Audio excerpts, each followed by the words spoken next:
네, 오늘은 시편 첫 번째 시간입니다. 주께 피하오니라는 제목으로 말씀 나누도록 하겠습니다. 1939년도에 발표된 이 김기린님의 바다와 나비라는 시가 있습니다. 김기림. 이 바다로 상징되는 세상에서 나비로 상징되는 나 자신이 얼마나 이 가냘프고 또 연약한 존재인지를 이미지화한 시입니다. 저는 이 시를 너무 좋아해서 저희 일기장이나 교과서 뒷면에 적어 놓기도 했습니다. 짧은 시라서 제가 한번 낭독해 드릴 때 천천히 한번 감상해 보시기 바랍니다. 제목 바다와 나비 김기림. 아무도 그에게 수심을 일러준 일이 없기에 흰 나비는 도무지 바다가 무섭지 않다. 청무 받침가에서 내려갔다가는 어린 날개가 물결에 절어서 공주처럼 지쳐서 돌아온다. 3월달 바다가 꽃이 피지 않아 서글픈 나비 허리에 새파란 초생떼리 시리다. 짧은 시입니다. 자, 1939년은요 아직 우리나라가 일제 강점기에 있던 시절입니다. 45년도에 해방했으니까 아직 한 6년 더 남았죠. 아주 암울했던 시기입니다. 작가는 부조리한 세상과 무기력한 자신의 한계를 이 시를 통해서 노래를 하는 겁니다. 오늘 시편은 다윗이 사울에게 쫓겨다닐 때 지은 시입니다. 오늘 7편의 그 시의 배경이 되는 부분이 이제 사무엘상 19장부터 26장까지가 요 시의 배경을 이루고 있습니다. 다윗이 원했던 것도 아니고 그냥 양을 치고 있는데 사무엘이 불러가지고 와가지고 기름을 붓고 또 블레셋 전투를 통해서 정계에 진출하게 됩니다. 다윗이야 순수한 마음으로 이스라엘을 위해서 또 하나님을 위해서 열심히 일을 했지만 세상은 그렇게 순수하지 않았습니다. 옆에서 대단하다고 박수 쳐주던 동료들도 사울 왕의 질투에 모두가 등을 돌리고 적이 됩니다. 자, 그러면서 김기림님의 시처럼 난생 처음 나비가 바다를 경험하는 그런 내용입니다. 이 다윗의 시를 보면요 탄원시가 있고 참회시가 있습니다. 참회시는요 자신의 내면에 있는 죄, 내면에 있는 어려움을 토로하는 시입니다. 그게 참회시예요. 시편에는 7대 참회시가 있는데 대표적으로 시편 51편이 그렇죠. 밧세바와 그 간음하고 그 시가 시편 51편입니다. 밧세바를 범한 후에 자신의 죄가 탄로나자 내면의 죄를 참회하는 시가 바로 이 참회시입니다. 반면에 탄원시는요 외부의 어려움을 토로하는 시예요.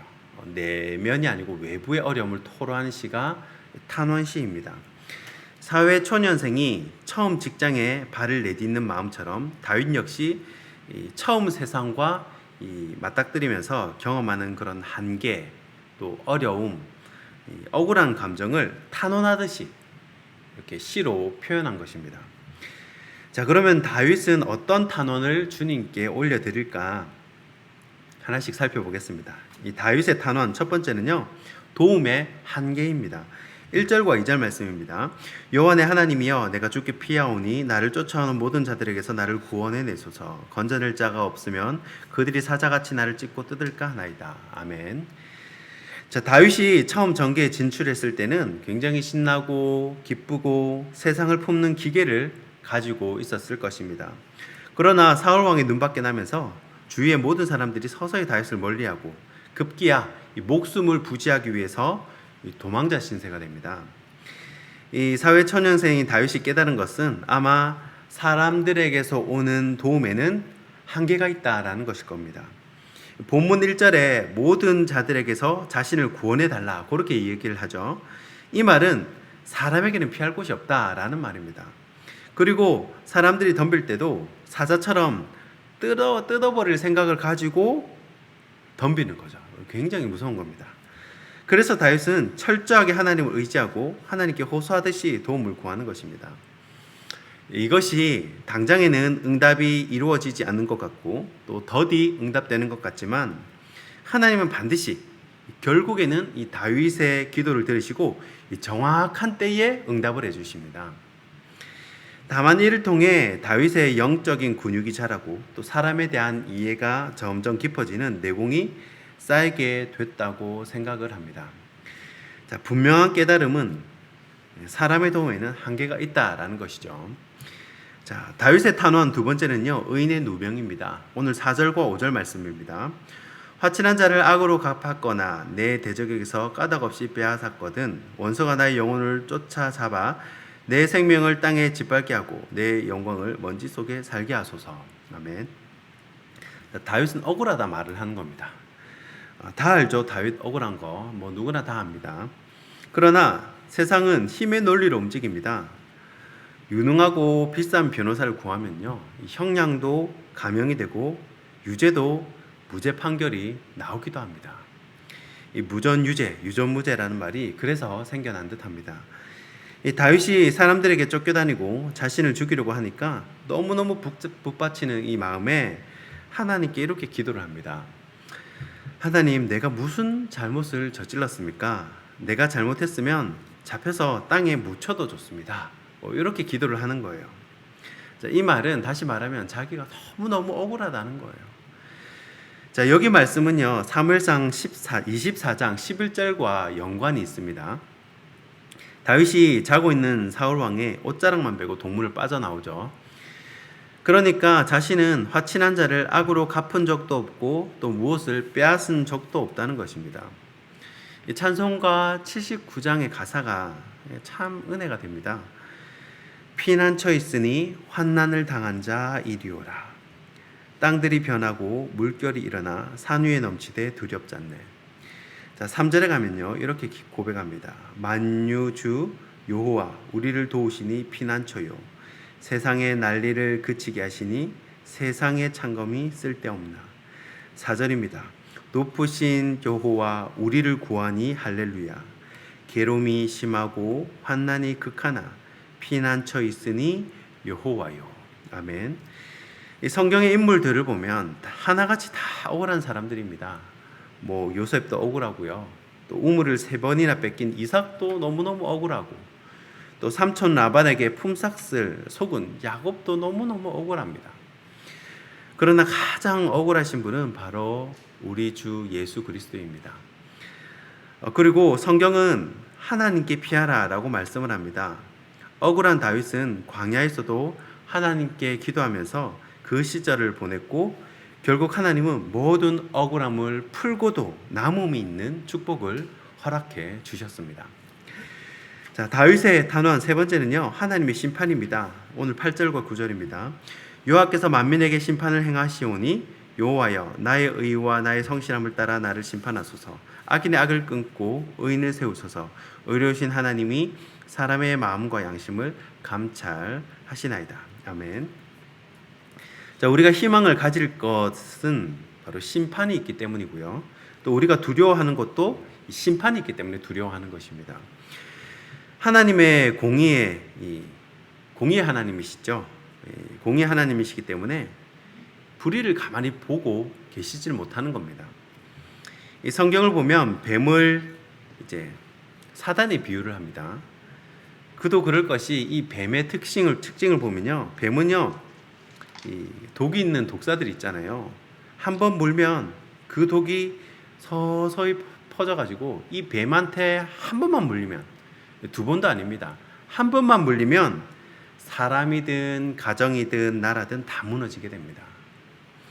이 찬란했던 바벨론 문명도요, 이 죄 때문에 망했고요. 또 세계를 지배했던 알렉산더도 죄 때문에 망했고, 헬라도 아수르도 다 죄 때문에 망했습니다. 그렇기 때문에 이 뱀의 유혹이 얼마나 무서운지 모릅니다. 사람도 망하게 하고 나라도 망하게 하는 것입니다. 그러나 우리 하나님은요, 반드시 심판을 하십니다. 심판으로 악인의 죄를 꾸짖으시고 의인의 고통과 눌림을 자유하게 해주십니다. 다윗은 이제 막 사회에 나온 그런 초년생으로서 세상이 얼마나 무섭고 배신과 이익에 의해서 같은 편이 되었다가 또 저편으로 가기도 하는 인간의 군상을 깨닫게 됩니다. 다윗은 이러한 한계를 하나님께 탄원하면서 하나님만 붙들며 사는 법을 조금씩 배워가는 것입니다. 그리고 내가 뿌리 깊은 나무가 되면요, 많은 열매와 가지를 맺게 되면 그때 이 수많은 새와 이 곤충, 짐승들이 그 밑에서 쉬게 될 것입니다. 말씀을 정리하겠습니다. 여러분이 가지고 계시는 성경 첫 부분에 다윗의 시가yon, 이 베냐민인 구시의 말에 따라 여호와께 드린 노래라는 문구가 있는 성경이 있습니다. 자, 여기서 베냐민인 구시는 다윗을 중상 모략한 인물입니다. 사무엘상 29장 9절과 26장 19절에 보면요, 다윗이 사울 왕을 만나서 해명을 하는 장면이 나오는데 거기 보면 자꾸 다윗에 대해서 안 좋게 얘기하는 사람이 있다는 것을 알 수가 있습니다. 이 사울 왕한테 이 다윗에 대해서 자꾸 안 좋은 말만 넣는 거예요. 이 다윗도 어지간히 많이 화가 났던 것 같습니다. 그런데 신기한 것은 다윗은 사울 왕뿐만 아니라 자신을 욕하는 그 어떤 사람에게도 칼을 뽑지 않습니다. 시간은 좀 걸리지만 자연스럽게 하나님께서 일하실 때까지 기다립니다. 그리고 실제로 이 시간이 흘러가지고 수년 후에 다윗이 왕이 되었을 때도 다윗은요, 베냐민 지파 사람에게 호의를 베풀고 또 심지어 이 사울 왕의 손자 무비보셋을 자신의 식탁에서 밥을 먹도록 합니다. 이것이 이 신자의 능력이라고 생각을 합니다. 악을 악으로 갚다가 악인이 되어버리거든요. 악을 악으로 갚아서 역사가 바뀐 예가 없습니다. 선으로 갚고 축복할 때 성령이 임하고 역사가 바뀌게 되더라라는 겁니다. 하나님은 살아계시기 때문에 역전의 드라마를 믿고 주님께 피하는 복된 인생이 되시기를 주님의 이름으로 축원하고 축복합니다.